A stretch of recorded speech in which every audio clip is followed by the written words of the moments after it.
Have you ever wanted to be productive and get things done, but you just found it impossible to get moving? Or maybe you managed to be productive for a day or two, but eventually you went back to the same old habits. So you convinced yourself that you can't be productive because you lack discipline. This makes you feel guilty and anxious knowing that you're wasting your life and not living up to your potential. I've been in this dark place before. Just a couple of years ago, I was the person who would binge watch Netflix all day, play video games to the point where I actually physically got sick. And I could just see the years go by and me achieve nothing. But fast forward to today, I have completely transformed myself. I do 4 to 5 hours of deep focused work each day. I read multiple books a month. I've been a top performing student and I've worked as a software engineer at Fortune 500 companies, all while training martial arts and lifting weights 6 days a week. The reason why I was able to make this transformation was not because I developed some crazy willpower. Neither was it because I saw some motivational video and got hyped up. In fact, things like willpower and motivation rarely lead to long-term changes because they're temporary resources and they're bound to run out. What actually allowed me to make this transformation was simple yet powerful habits and systems that made doing productive things effortless, even when I did not really feel like doing them. In this video, I'm going to share with you my system for effortless productivity, one that does not rely on willpower or motivation. So let's get right into it. Think about this, there are two runners on the track and they're ready for this 100-meter sprint. The whistle blows and one of the runner has a perfect start, while the other runner just trips and falls on his face. Once you actually fall at the start of a 100-meter sprint, then it is basically impossible to recover and do well at that event. But this is exactly how most people start their days, by tripping and falling. If the first thing that you do each day is check your notifications, scroll, reply to emails, or eat a sugary donut, then you have set a poor benchmark for the rest of the day. Because you have given your body this taste of free pleasure right at the beginning of the day. Your body is now going to find it very hard to do things that require any sort of effort for the rest of the day. It now expects pleasure without work. What I do now is the exact opposite of this. I start my day with something challenging. When I was in university, I would start my day with studying something. When I was working as a software engineer, I would start my day by working on personal projects. Like, this is literally what I would do the first thing in the morning. Just roll out of the bed and get a quick dose of 30 minutes to 1 hour of work done. What this does is, firstly, it sends a message to your body that, hey, you are going to be required to do work today. And only when you do the hard work are you going to feel a sense of pleasure. It needs to be earned. Secondly, when you start your day with a win, it becomes easier to build on this win and do more productive things. Just like a sprinter who has a really good start now has a massive advantage over some guy who fell flat on his face.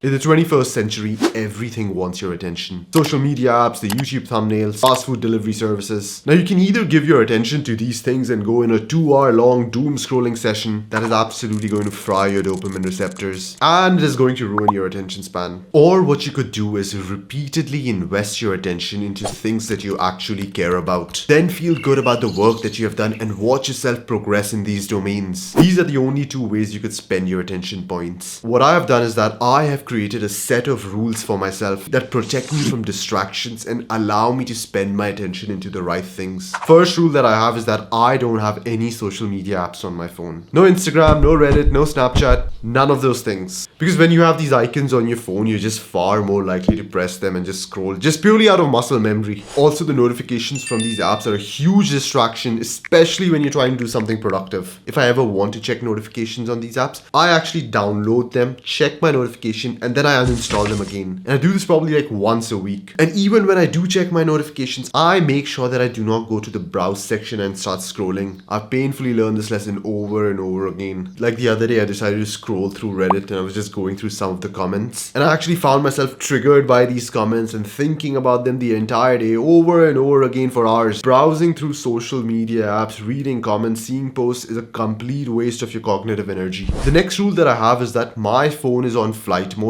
at least for the first 3 to 4 hours of the day. The way that this works is that 30 minutes before I actually go to bed and fall asleep, I put my phone on flight mode. And then 3 to 4 hours after I've woken up, gotten a good amount of work done, that is when I disable flight mode and allow myself to see the messages and the emails that I've received. What this does is that it actually allows me to be productive and it protects me from all these tiny little fires, stressors, and problems that are all around you. Because if you start your day by checking these messages, then you're going to be bombarded with all kinds of thoughts and stressors, and then it gets extremely difficult to focus on one specific thing later on in the day. And I know there might be a voice in your head saying that, no, I cannot put my phone on flight mode. What if there's an emergency? But the truth is that I have been doing this for the last 4 years, and never have I found myself in a situation which required my immediate attention. Like, my world did not end, but investing those first 3 to 4 hours into productive things was a major factor in my transformation.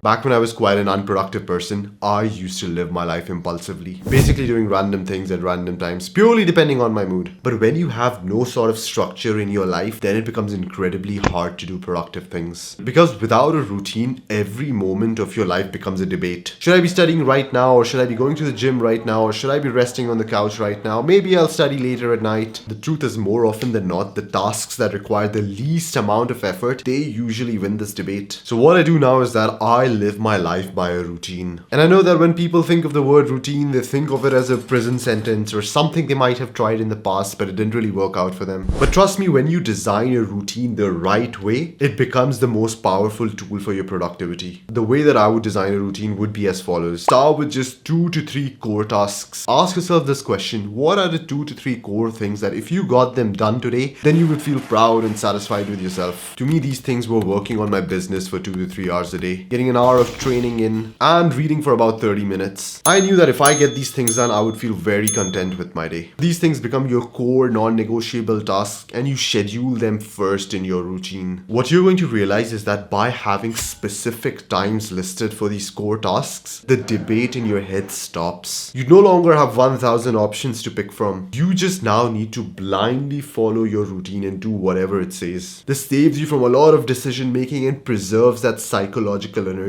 which can rather be invested into starting the task. Hey there, here's a fun core task. Like this video. Okay, maybe not that fun. Maybe fun for me, not for you. I'll just see myself out.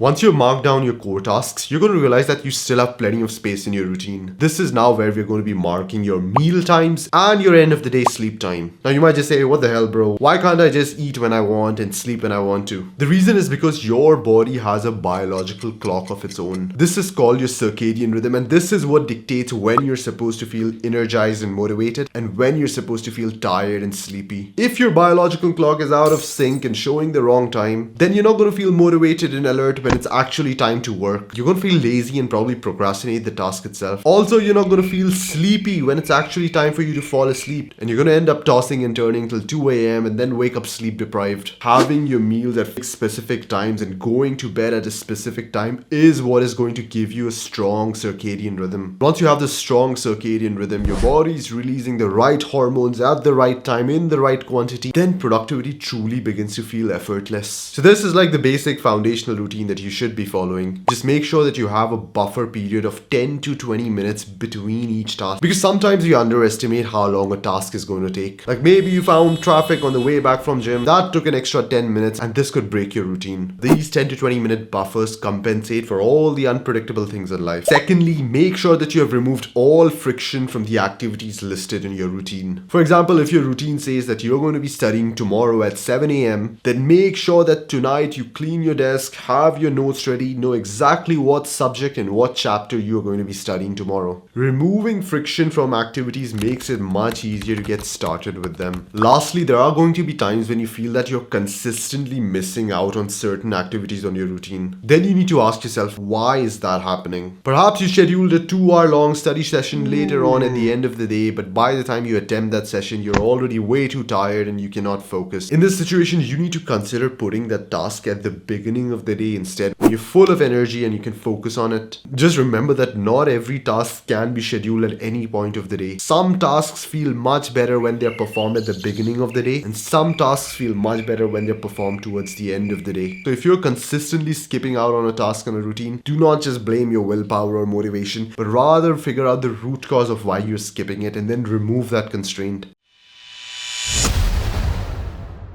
Once this foundational routine is prepared, I like to turn my life into a video game. And I know it sounds a bit cheesy and cliche, but hear me out. One of the reasons why video games are so addictive is because you have this character that you can level up. So you do these side quests, acquire new armors, acquire new skills, and after grinding the game for days, you level up from level 0 to level 99 and you unlock all these cool abilities. This is very much in line with what happens in the real world. If you level up certain domains of your life, new opportunities get unlocked. So what I did was I made a very simple habit tracker and I used it to track things from my routine. I tracked the number of hours I spend on my business, the number of hours I spend reading, and what sort of training I did today. And each time I would add something to this tracker, I would get a dopamine hit. Like as if I was leveling up my character by adding all these skill points. And after about filling this habit tracker for 3 to 4 weeks, you feel really good about yourself just looking at the volume of work that you have done. And this sort of becomes your source of evidence to look back at and say that yes,